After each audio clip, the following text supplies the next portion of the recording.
கடந்த யுகங்களில் திருமலையில் வாழ்ந்த வள்ளி குருவ வம்சத்தைச் சேர்ந்த ஒரு பண்ணையாரின் மகளாக பிறந்தாள். நாரதர் முனிவர் முன்பு மலைமகளாக இருந்த வள்ளியின் பிறந்த வரலாற்றை கூறினார்.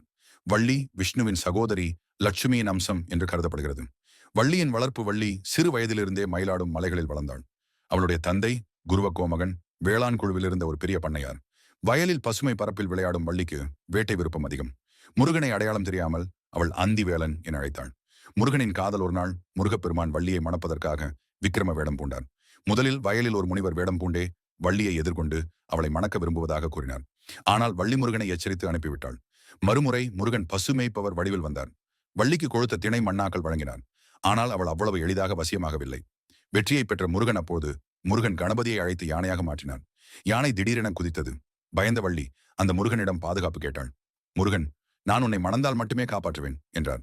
பயத்தில் வள்ளி சம்மதிக்க யானை மறைந்து முருகன் தனது உண்மையான ரூபத்துடன் வெளிப்பட்டார். வள்ளி முருகனை உண்மையாக புரிந்து கொண்டாள்.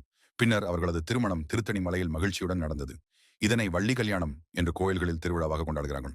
வள்ளி திருமணத்தின் தத்துவம் இக்கதை காதலும் பக்தியும் இறை நம்பிக்கையும் இணையும் அழகிய சம்பவம். முருகனின் அருள் பெற்ற பூரண அன்பு இது.